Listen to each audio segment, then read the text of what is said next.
Hey everyone, so I want to talk about the top fish that I believe are maybe abused is too strong a word, but I'm just gonna say abused here.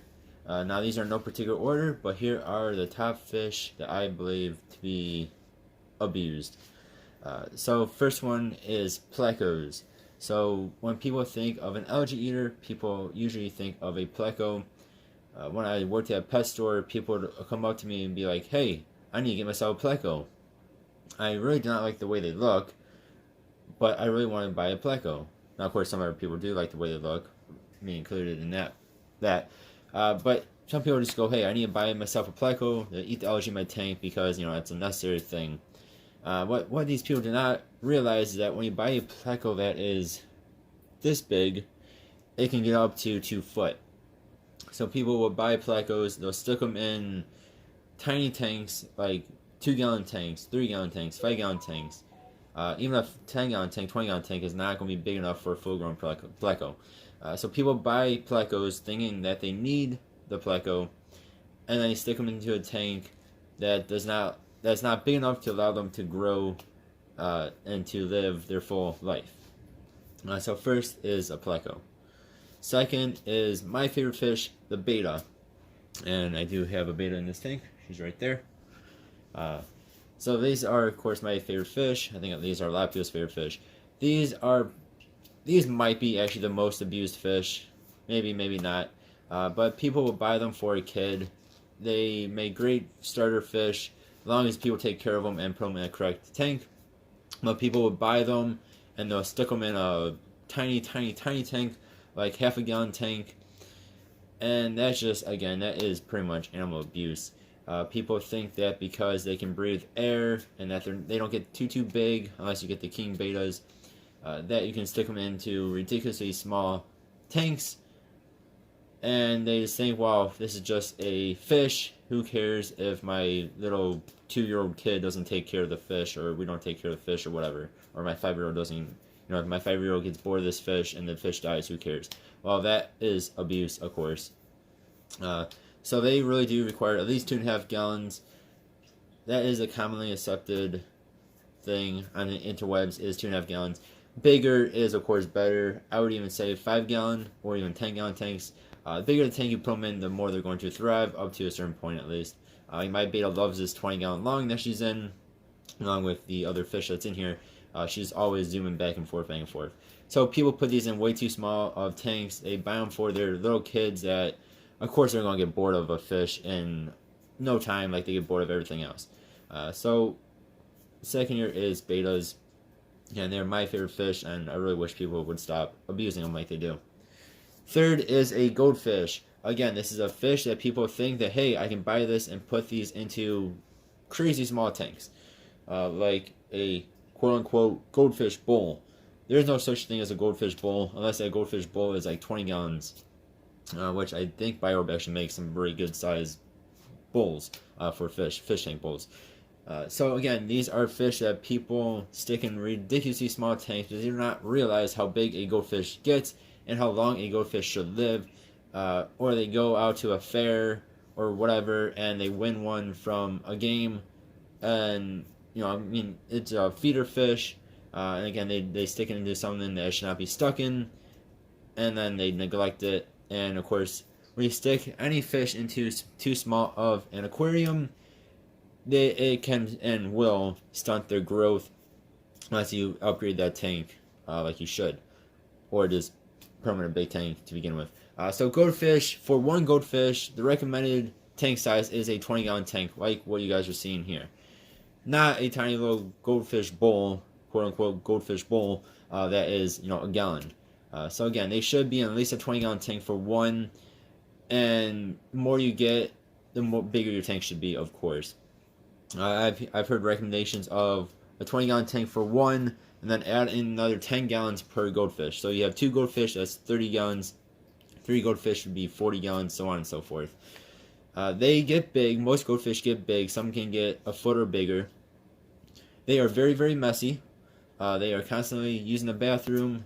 Of course, your food, the food that they don't eat adds up to that. But a big thing, though, is they are just very, very messy. Another thing that people do with them is they stick them in tropical tanks, like what you see here. I don't have any goldfish in here, but they do stick them in with other tropical fish, and there's multiple things wrong with that. Again, one, goldfish are incredibly messy. They can tolerate their mess way better than a tropical fish can. And on top of that, too, they have different temperature requirements. Tropical fish should be in warmer water than goldfish really should be in. Alright, yeah. Moving on to the next fish here will be an Oscar. Most people know, again, what Oscars are. They're cichlids. They get 12 inches, 14 inches, somewhere around there. They get at least a foot long.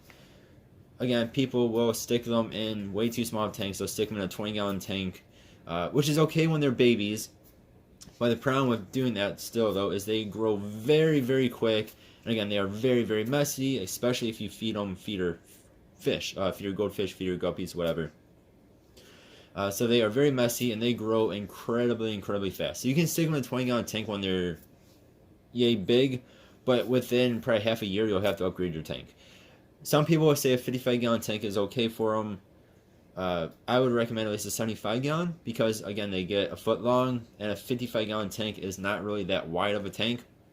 So for them to turn around, they're almost, if not actually touching the sides of the tank when they're turning around. And that's for one is about 55 to 75-gallon tank. Again, I'd recommend on the higher end of that. And again, they are very messy, so you have to keep up with water changes. And you have to make sure you're putting them in with compatible other fish if you're going to keep them with other fish or inhabitants.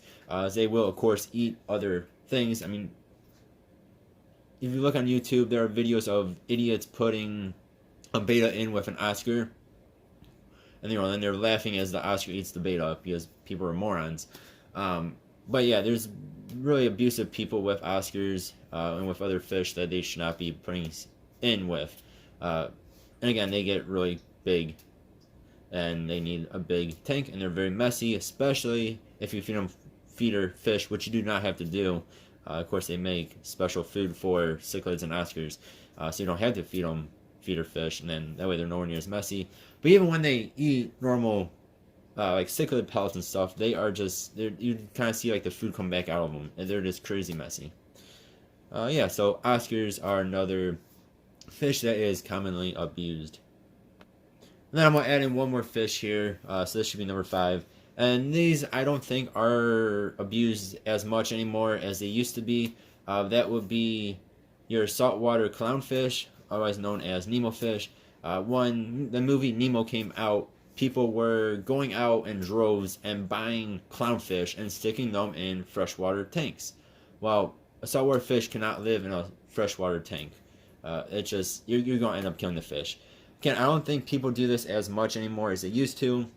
Again, when Finding Nemo first came out, they would stick them in freshwater tanks, and then of course their fish would die, and then they'd wonder why they would die. Yeah, so that's just a very quick one there, though. Again, I don't think people do that as much, but maybe I'm wrong. I have not worked in a pet store in about 5 years now. Even 5 years ago, people were not doing that. But when Nemo first came out, people were doing that. I'm sure when Finding Dory came out, it was the same thing with people buying them and putting them in wrong tanks.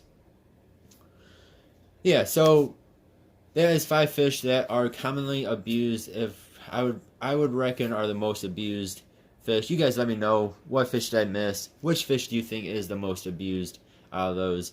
Some of them are, yeah, they're sad. Some are very sad. And of course, as always, do your research before buying any type of animal. Really, almost anything in this world, but especially animals. They are living creatures. They are sentient creatures. Fish are actually really smart. When you walk up to a tank, they come up right up to you, looking for food. They know who you are. They know you feed them. You know, they have brains. They know what's going on. So do your research. Don't end up killing fish because you think you can put an Oscar in with a beta, or just because you're a moron. Yeah, and make sure you buy the correct size tank here. And of course, if you guys have any questions, I can try and answer them, or other people can try and answer them. Just leave a comment. And yeah, thank you guys very much for watching. As always, I really do appreciate it. I'll see you guys next time. Hope you guys have a good one. Goodbye.